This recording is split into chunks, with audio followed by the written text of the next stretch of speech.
அலைஹிஸ்ஸலாம் ஓய்வெடுக்கிறார்கள். அல்லாஹ் அர்ஷில் இருந்து கொண்டு ஆதமை அல்லாஹ் கண்காணிக்கிறான். உயர்ந்த மாளிகை, நினைப்பதற்கு முன்னால் நினைப்பதை விட அதிகம் கிடைக்கக்கூடிய உலகம் அது. தோட்டங்களும் துறவுகளுமாய் கண்கொள்ளா காட்சியாக, எந்த கண்ணும் பார்த்திராத, எந்த காதும் கேட்டிராத, எந்த உள்ளத்தாலும் கற்பனை செய்ய முடியாத மாபெரும் சுவனம் என்ற உலகம் அல்லவா. ஆதம் அந்த சுவனத்தில் அப்படியே ஓய்வெடுக்கிறார். அப்படியே அந்த சுவனத்தை சுற்றி பார்க்கிறார். அல்லாஹ் ஆதமை கண்காணிக்கிறான். ஆனால் ஆதமினுடைய முகத்தில் ஒரு தெளிர்ச்சி இல்லை, ஆதமினுடைய முகத்தில் ஒரு மகிழ்ச்சி இல்லை. வல்லாஹு அலீமும் பிதாத்தி சுதூர், மனிதர்களினுடைய உள்ளங்களின் ரகசியத்தை அறியக்கூடிய அறிஞன் அல்லவா அல்லாஹ். ஆதம் மாபெரும் கோட்டையில் இருக்கிறார், மிகச்சிறந்த சுவனத்தில் இருக்கிறார். ஆனாலும் அவரினுடைய முகத்தில் மகிழ்ச்சி இல்லாததை அல்லாஹ் காணுகிறான். ஆதமை அல்லாஹ் சுவனத்தில் தூக்கத்தை கொடுக்கிறான். அந்த சுவனத்து தோட்டத்திலேயே ஆதம் உறங்குகிறார். அவர் உறங்கி கொண்டிருக்கக்கூடிய நேரம், ஆதம் தூங்கி கொண்டிருக்கக்கூடிய நேரம், அவரினுடைய விலா எலும்பிலிருந்த அல்லாஹ் அவரினுடைய துணையான, நம்முடைய தாயான, மனித இனத்தினுடைய முதல் பெண்ணான ஹவ்வா அலைஹிஸ்ஸலாம் அவர்களை அல்லாஹ் படைக்கிறார். ஹவ்வா அலைஹிஸ்ஸலாம், ஆதம் அலைஹிஸ்ஸலாம் தூங்கி கொண்டிருக்கிறார். அவருக்கு பக்கத்தில் அமர்ந்து இருக்கிறார்கள். சிறிது நேரம் கழித்து கண் விழிக்கிறார். ஹவ்வாவை பார்த்தவுடன் ஆதமிற்கு மகிழ்ச்சி. அல்லாஹு அக்பர், எவ்வளவு அழகான பெண். அல்லாஹ் ரப்புல் ஆலமீன் சிரிக்கிறான். ஆதமே, அவள் உனக்கான துணை, அவளோடு நீ இந்த சுவனத்தில் மகிழ்ச்சியோடு சுற்றி பார்ப்பாயாக. வகுன்னா யா ஆதமுஸ்குன் அன்த வஸௌஜுகல் ஜன்னா ஃபகுலா மின்ஹா ரகதன் ஹைது ஷித்துமா. ஆதமே, உனது மனைவியினுடைய கரம் பிடித்து சுவனத்தை சுற்றி பார்ப்பாயாக. சுவனத்திலேயே தங்கியிருங்கள், நாடியதை நாடிய விதத்தில் நீங்கள் உண்டு கழியுங்கள், மகிழ்ச்சியோடு இந்த சுவனத்தில் இருங்கள் என்பதாக அல்லாஹு வாழ்த்தை கூறினான். ஆதம் அலைஹிஸ்ஸலாமும் ஹவ்வா அலைஹிஸ்ஸலாமும் இணைகிறார்கள். ஜோடியாய் சுவனத்திற்குள் சிட்டுக்குருவியாய் மகிழ்ச்சியோடு பயணத்தை தொடருகிறார்கள். அல்லாஹுவின் தூதர் ஸல்லல்லாஹு அலைஹி வஸல்லம் வானவர்கள் ஒரு இடத்தில் அமர்ந்திருந்தார்கள். ஆதம் படைக்கப்பட்டவுடன் அல்லாஹுவின் தூதர் அல்லாஹ் ரப்புல் ஆலமீன் கூறியதாக ரசூலுல்லாஹ் கூறுகிறார்கள்.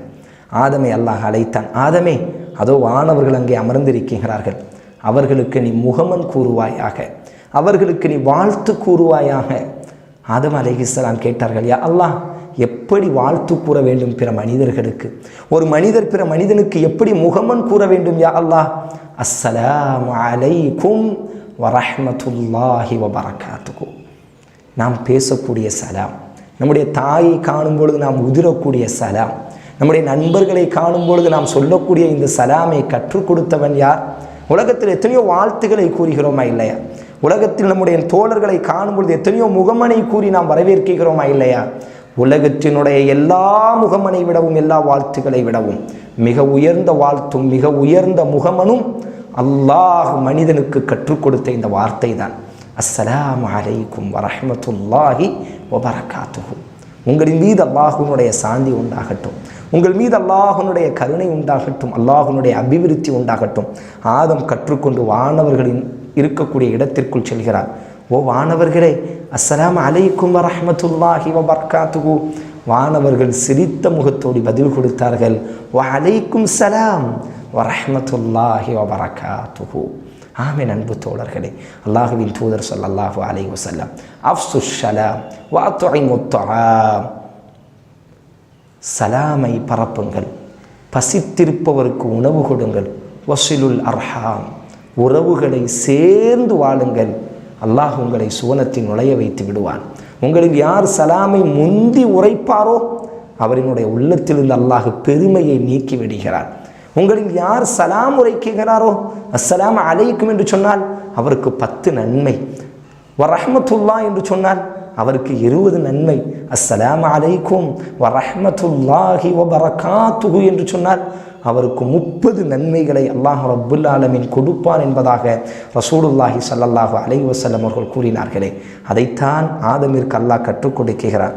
இவ்வாறாக சுவனத்தினுடைய அந்த உலகத்தில் ஆதமும் ஹவ்வாவும் மகிழ்ச்சியோடு வாழ்ந்து கொண்டிருக்கக்கூடிய நேரம் அல்லாஹ் ரப்புல் ஆலமீன் ஆதமையும் ஹவ்வாவையும் அழைக்கிறான். குல்னா யா ஆதம் உஸ்குன் அன்த வ ஸௌஜுகல் ஜன்னah ஃபகுலா மின்ஹா ரகதன் ஹைஸு ஷிஅ்துமா வலா தக்ரபா ஹாதிஹி ஷஜரா ஃபதகூனா மினல் ஸாலிமீன். ஆதமே, ஹவ்வாவே, கணவனும் மனைவியுமாக இந்த சுவனம் என்ற இந்த உலகத்தில் நீங்கள் வாழுங்கள். உங்களுக்கு என்ன தேவையோ இந்த சுவனம் உங்களுக்கு நிறைவேற்றி கொடுக்கும். காலையிலும் மாலையிலும் உங்களுக்கு தேவையானதை உண்டு கழியுங்கள். ஆனால் ஒரே ஒரு மரத்தை அல்லாஹ் சுட்டி காட்டினான். இந்த மரத்தின் பக்கம் மட்டும் நீங்கள் நெருங்கி விடாதீர்கள். அந்த மரத்தின் பக்கம் நீங்கள் நெருங்கிவிட்டால் நீங்கள் நஷ்டவாளிகளில் உள்ளவர்களாக மாறிவிடுவீர்கள். அநியாயக்காரர்களாக, எனக்கு நன்றி கெட்டவர்களாக நீங்கள் மாறிவிடுவீர்கள் என்று அல்லாஹ் ரப்புல் ஆலமீன் அந்த இருவருக்கும் ஒரு எச்சரிக்கையையும் அல்லாஹ் அந்த சுவன உலோகத்தில் செய்தான். அல்லாஹ் அப்படித்தான். மனிதர்களை அல்லாஹ் தண்டிக்க மாட்டான் அவர்களுக்கு எச்சரிக்கை செய்யாத வரை. இது பாவம் என்று அல்லாஹ் எச்சரிக்கை செய்வான். நபிமார்களை கொண்டு, வேதங்களை கொண்டு எந்த பாதையில் நாம் நடக்க வேண்டும். குர்ஆனை பற்றி அல்லாஹ் என்ன சொல்கிறான்? ஷஹ்ரு ரமதான் அல்லதி உன்ஸில ஃபீஹில் குர்ஆன் ஹுதல் லின்னாஸி வ பையினாத்தின் மினல் ஹுதா வல் ஃபுர்கான். இந்த ரமதானினுடைய மாதத்தில் குர்ஆனை நாம் இறக்கினோம். எப்பேற்பட்ட குர்ஆன்! சத்தியத்தையும் அசத்தியத்தையும் பிரித்து காட்டக்கூடிய குர்ஆன். ஆமின் அன்பு தோழர்களே, அல்லாஹ் இது சத்தியம், இது அசத்தியம் என்று பிரித்து காட்டுவான். இந்த பாதையை நீங்கள் பயணிக்க வேண்டும், இந்த பாதையை நீங்கள் பயணிக்க கூடாது என்று அல்லாஹ் பிரித்து காட்டுவான். அல்லாஹ்வுடைய கட்டளை மீறும் பொழுதுதான் அல்லாஹ் மனிதர்களை தண்டிக்கிறான். அல் குர்ஆனில் அல்லாஹ் சொல்கிறான், வமா கான ரப்புக பிஸல்லாமில் லில் அபீத். தனது அடியார்களுக்கு அல்லாஹ் ஒரு காலம் அநியாயம் செய்ய மாட்டான். அவர்கள்தான் தங்களுக்கு அநீதம் செய்து கொள்கிறார்கள் என்பதாக அல்லாஹ் பதிவு செய்கிறான். அப்படித்தான் இவ்வளவு அழகான சுவனத்தினுடைய உலகத்தில் கண்ணியப்படுத்தினான். வானவர்களை பணிய வைத்தான். வானவர்களை விட அறிவை அல்லாஹ் ஆதமிற்கு அதிகப்படுத்தினான்.